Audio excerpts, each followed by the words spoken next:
If you've never watched Peaky Blinders before because you've been living under a rock or you're not familiar with British media, it's a series set in a distinctive post-World War I era in Birmingham, England.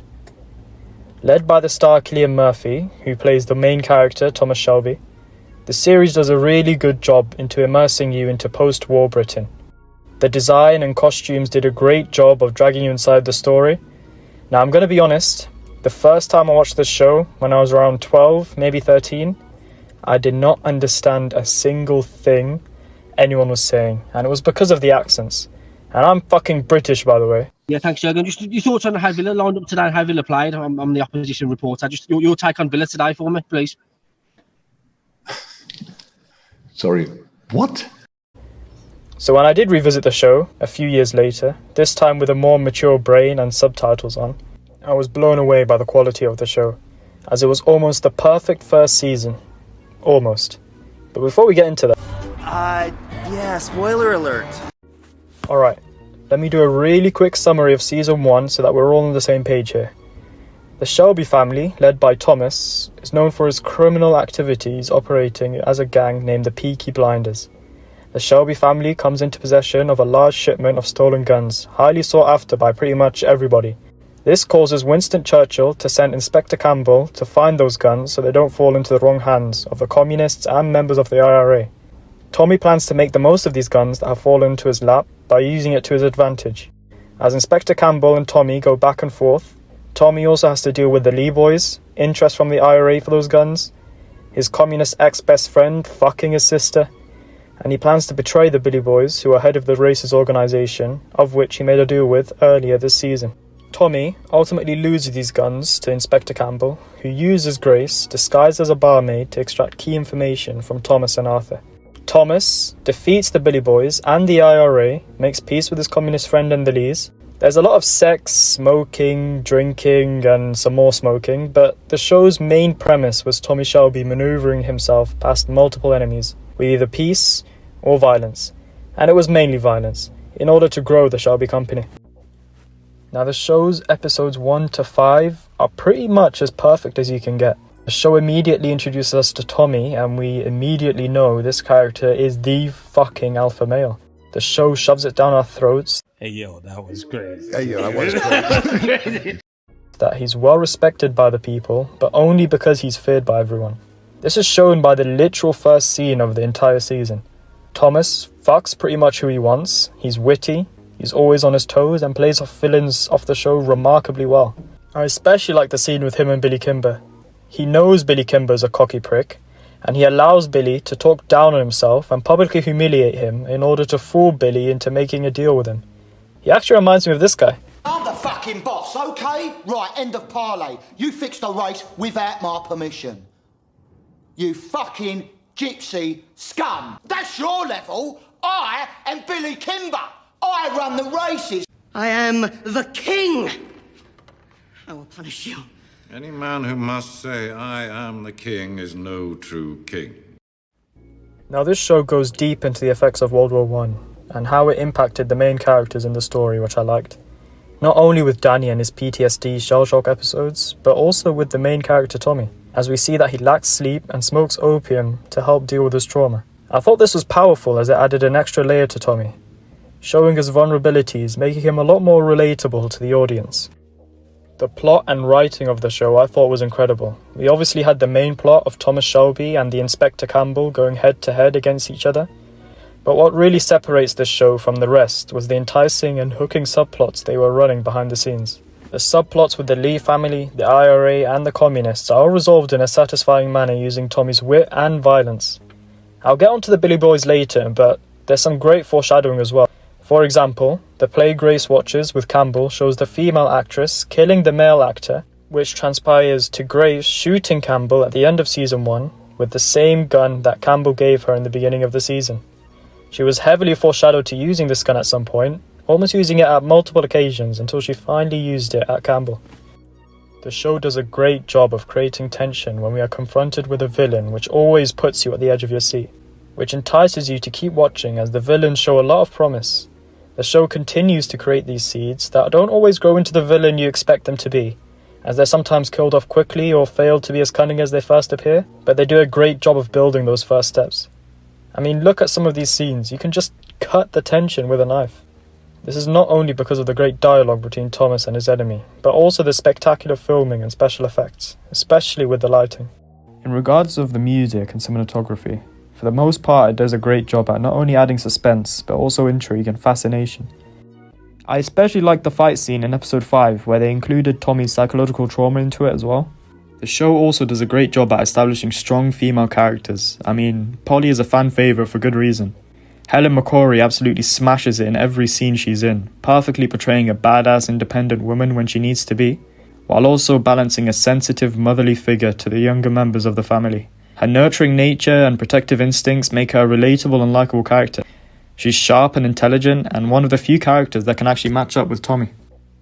Ada also does a great job at portraying that naive Juliet. I actually thought her subplot with Freddie Thorne was an underrated plot of the series. Grace is another complex character I enjoyed watching. Her manipulative and sneaky behaviour was great to see as she exploited Arthur and Thomas for the location of those guns. She does eventually fall in love with Tommy, which you can see creates a battle in her mind. I've seen some people complain about this part being a little bit predictable. I mean, look at the very first scene they share together. Hello.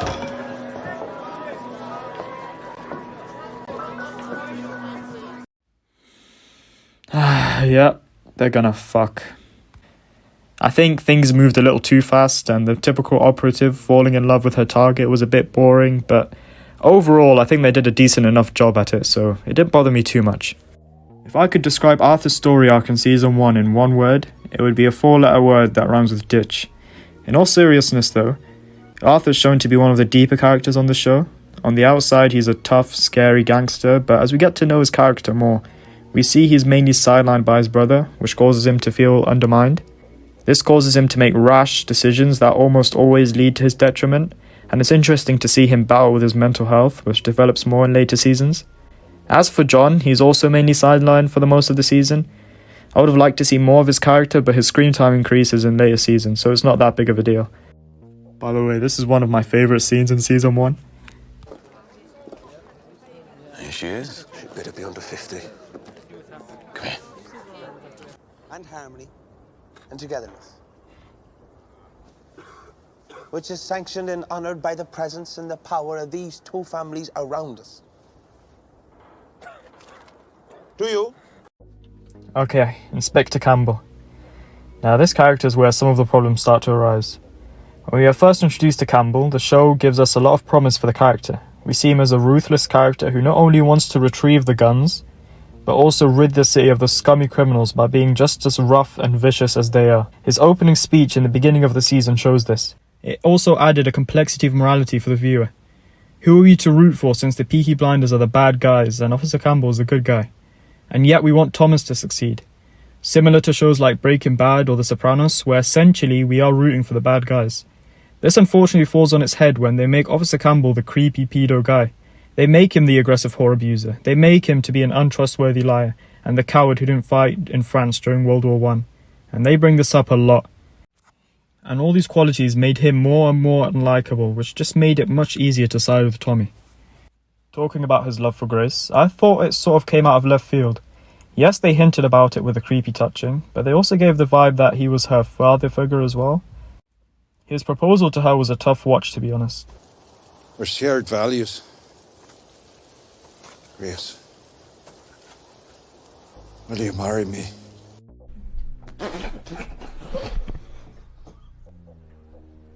But perhaps they didn't want him to be relatable at all. I mean, I did enjoy the relationship he had with Tommy and how they both as criminals tried to one-up each other at every opportunity.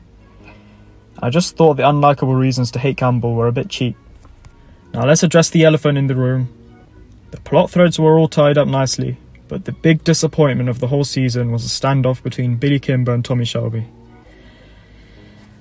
Okay, this for me was a poor display from beginning to end. I mean, come on man, like they built up this confrontation all season and it just felt very anticlimactic. I thought Ada coming into the middle of the fighting was really stupid, especially since she brought her baby with her. These are dangerous thugs and criminals, of course they aren't going to listen to what she has to say. It only made Thomas' situation even worse, as they now not only are outnumbered, but they have his sister in no man's land. Like, what the fuck is she doing? And can we also talk about how the Peaky Blinders just stand there outnumbered and immediately reveal their advantage, the Tommy gun, whilst allowing the man holding it to just stand there front and centre, negating its entire purpose? Surely hiding some of their men in surrounding buildings and undercover would be better. The standoff could have been an opportunity to showcase the strategic brilliance of Thomas Shelby. But no, it only demonstrated the thick plot armour Thomas Shelby and his gang had. The fight itself was so stupid I had to rewind it to make sure I saw it right. Okay, so Kimber shoots Tommy, and then he turns to his mates and laughs as if there's a joke being told behind him. Like, well, who the fuck does that? Both parties are not shooting and they're all just frozen. Like, what are you doing? Only for Tommy to step forward and casually fire a headshot, while all of Kimber's men continue to jerk off at the back. You hear in the background Arthur shouting, don't shoot, like 5 times. Like that's any justification for them to not fire at each other. The show loses its effectiveness when you show there's no real stakes. People can just do stupid shit that should get them killed, and yet they somehow survive miraculously. Down. That shit is a 2-pack of ass. The fuck are you talking about? That shit stinks. Other than that shit show of a scene, my only other complaints would be sometimes Tommy's lines can be quite cheesy and cringe. You should be wearing a mask. I am. And I feel they could have made Tommy's character a little more ambiguous for the viewer. In my opinion, Tommy should have killed Danny when he was ordered by the Italians, since Danny killed the Italian shop owner, if you remember. We would have seen Thomas make a difficult and heart-wrenching decision, to eliminate his own friend or to allow a devastating gang war from erupting with the Italians. It is a brutal and understandable act, one that would add depth and intrigue to Thomas's character. Despite his deep affection for his friend that fought in the war with him, Thomas embraces the responsibility of being the gang leader and making the ultimate sacrifice in order to keep the Peaky Blinders gang alive. A tragic act, since we know Danny is mentally unstable and suffering from traumatic episodes due to the effects of the war. The death fake-out felt a bit cheap and only allowed the watcher to see Tommy as a morally good character. I'd rather see him as the bloodthirsty gang leader scarred by the effects of the war he is, just to blur the lines of good and bad. But to be honest, I give the first season an 8 out of 10. There was a lot of potential for it to be up there with the grades, but it just fell a little bit short. This video took a while to edit and complete, so please do like and subscribe. Comment what other shows you want me to analyse and review. I'll be releasing my next video next week, so stay tuned for that. Until next time, guys.